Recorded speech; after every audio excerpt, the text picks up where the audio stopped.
Assalamualaikum warahmatullahi wabarakatuh. Hai semua, perkenalkan nama saya Muhammad Rizal Triansa dari kelompok 8. Di sini saya akan menjelaskan mengenai sabar, teori dan praktis dalam pembelajaran.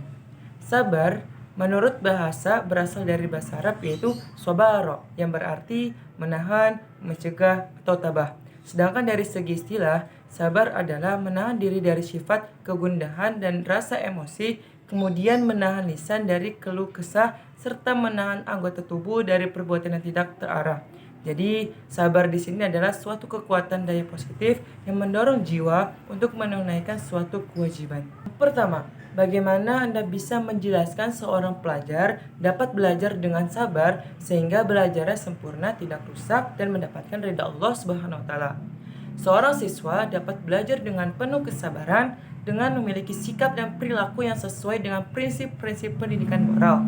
Pertama, seorang siswa harus mempunyai hati yang ikhlas dan niat yang sungguh-sungguh dalam belajar. Tujuan sebenarnya adalah untuk memperoleh ilmu yang bermanfaat, meningkatkan kualitas, dan menggunakan ilmu tersebut untuk beribadah kepada Allah dan berkontribusi kepada masyarakat. Dengan tujuan yang realistis, siswa akan termotivasi untuk belajar dengan sabar dan mencapai kesempurnaan dalam belajarnya. Siswa harus menunjukkan ketekunan dan konsistensi dalam pembelajaran mereka. Ketekunan dalam belajar akan membantu siswa mencapai kemajuan besar dan mempertahankan keunggulan akademiknya. Selain itu, siswa juga harus mengatur waktunya dengan baik. Siswa harus menemukan waktu yang tepat untuk belajar, memprioritas hal-hal dengan bijak, dan menghindari gangguan yang tidak perlu. Dengan mengatur waktu dengan baik, siswa dapat belajar lebih efektif dan efisien. Siswa hendaknya mengembangkan kesabaran dalam menghadapi kesulitan belajar. Belajar sering melibatkan kesulitan dan tantangan. Mahasiswa harus bersabar menghadapi permasalahan tersebut. Hal ini mencakup menghadapi rintangan dengan tenang, mencari solusi positif, dan tidak mudah menyerah. Ketekunan dalam menghadapi kesulitan akan membantu siswa fokus dan tetap termotivasi. Selain itu, siswa juga mungkin memerlukan bantuan dan dukungan, seperti mencari bantuan dari guru, teman sekelas, atau keluarga yang bisa membantu memahami topik sulit dan mengatasi kesulitan belajar. Dengan mengikuti langkah-langkah tersebut, seorang siswa dapat belajar dengan sabar, mempertahankan tingkat pendidikannya, dan mendapatkan ridha Allah Subhanahu wa taala. Penting untuk diingat bahwa belajar dengan sabar bukan hanya untuk mendapatkan pendidikan yang baik, tetapi juga untuk mengembangkan karakter yang baik, beribadah kepada Allah, dan berkontribusi kepada masyarakat. 2. Bagaimana Anda bisa menjelaskan seorang guru yang sabar yang dapat membimbing, mengasuh, dan mengarahkan siswanya belajar dengan benar, sehingga ia dapat berhasil maksimal dalam proses mengajarnya? Mempunyai kesabaran sebagai seorang pengajar memiliki peranan signifikan dalam mengarahkan siswa-siswinya. Bagi seorang guru, penting untuk memiliki sifat kesabaran agar siswa merasa nyaman dalam proses belajar dan dapat memahami penjelasan dari guru tersebut.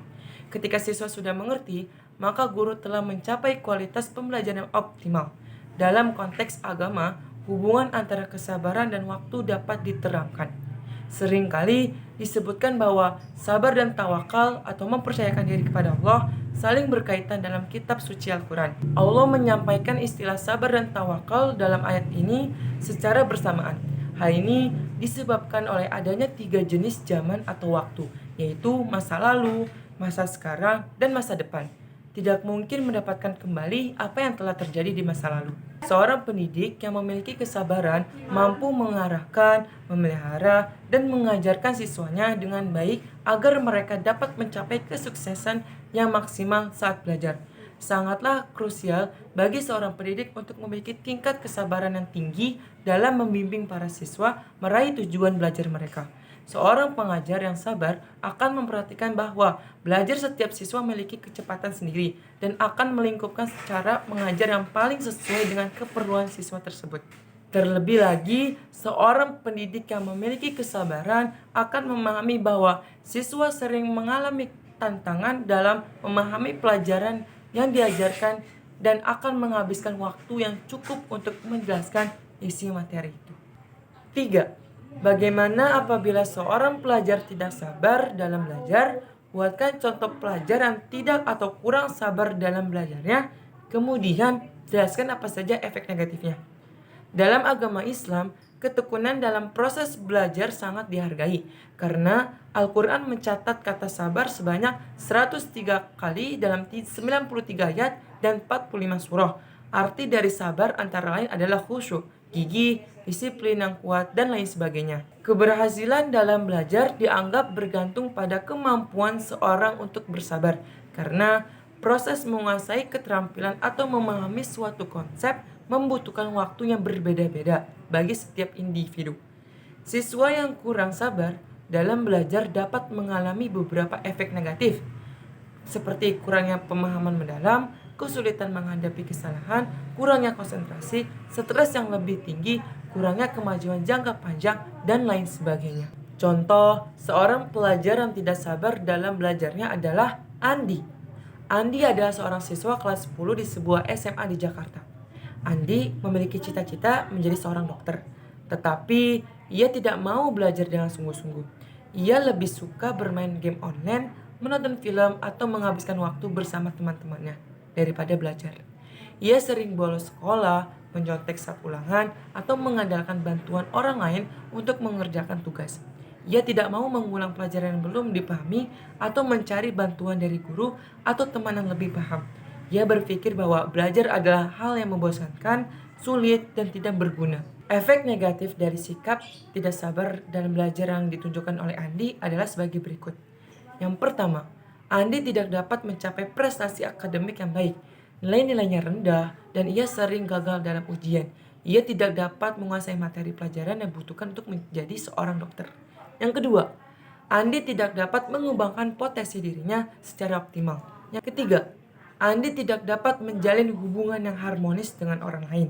Ia sering berkonflik dengan orang tua, guru, atau teman-temannya karena sikap yang tidak sabar, egois, atau tidak peduli, dan lain sebagainya. Yang keempat, apabila seorang guru tidak sabar dalam mengajar, buatkan contohnya, kemudian jelaskan apa saja efek negatifnya. Apabila tidak ada kesabaran pada diri seorang guru, maka fenomena tindak kekerasan akan marak di sekolah, terutama yang tidak berbasis pondok pesantren atau tidak berbasis pendidikan keagamaan. Guru harus sabar dan jangan sampai berpikir bahwa yang bisa memahamkan suatu pelajaran terhadap murid adalah guru, karena yang bisa memahamkan hanya Allah. Seorang guru harus bisa mereda emosi, jangan sampai mencampurkan masalah pribadi dengan masalah sekolah. Ketika seorang guru tidak sabar dalam mengajar, hal ini dapat berdampak negatif pada proses belajar mengajar. Kesabaran guru sangat penting dalam menghadapi berbagai karakteristik siswa. Seorang guru harus sabar dalam menghadapi perkembangan dan pertumbuhan siswa yang tidak sama, serta dalam memberikan pengetahuan pada siswa yang mungkin nakal atau tidak mau diajar. Kesabaran guru juga penting untuk mencegah tindak kekerasan di sekolah. Selain itu, seorang guru harus menghindari tindak kekerasan terhadap siswa, berkata yang tidak baik, serta berlaku tidak adil terhadap siswa. Kesabaran guru sangat penting diperlakukan karena setiap siswa memiliki kepribadian dan psikologis yang berbeda, sehingga guru harus mampu menyeimbangkan dan menyatukan dunia siswa menjadi satu. Beberapa contoh kebiasaan buruk yang sering dilakukan guru hampir di banyak sekolah. Yang pertama, kinerjanya hanya sebatas menggugurkan kewajiban. Masih ada kita temukan seorang guru yang berprinsip bahwa ia bekerja hanya menggugurkan kewajiban. Guru bersangkutan tidak dapat mengukur sendiri efektivitas kinerjanya seperti tidak mau dan tidak mampu mengembangkan metode pengajarnya sesuai dengan kebutuhan. Guru semacam ini biasanya secara administratif ia telah memenuhinya, segala perangkat pembelajaran dibuatnya, absensi kehadiran sangat diperhatikannya, tetapi baginya tidak terlalu penting apa ia sampaikan kepada peserta didik bisa diterima, dicerna, dan realisasikan dalam perubahan ke arah yang lebih baik. Yang terpenting, ia sudah melaksanakan tugas mengajar. Yang kedua, tidak mau melakukan perubahan positif. Tidak sedikit kita temukan sosok guru yang tidak mau melakukan perubahan-perubahan ke arah yang positif, karena memiliki dua hal. Yang pertama, tidak mau mempersulit diri, dan kedua, tidak berani menerima risiko. Sebagai contoh, sebuah sekolah yang baik Tentu segala bentuk tata tertib dan kegiatan yang ada dijalankan sebagaimana mestinya. Tetapi guru yang memiliki kebiasaan buruk semacam ini tidak mau mengaktifkan berbagai kegiatan sekolah. Ia tidak mau menertibkan peserta didik yang melanggar tata tertib sekolah karena ia beranggapan gaji dan tunjangan sebagai antara guru yang aktif dan tidak aktif itu sama saja. Yang ketiga, tidak suka melihat teman sesama guru yang berprestasi dan selalu iri terhadap sesama guru. Itu adalah sifat jelek manusia yang tidak sedikit melekat pada sosok guru. Guru yang memiliki kebiasaan buruk semacam ini biasanya selalu mencari-cari celah yang bisa dijadikan bahan untuk menyalahkan guru yang lain.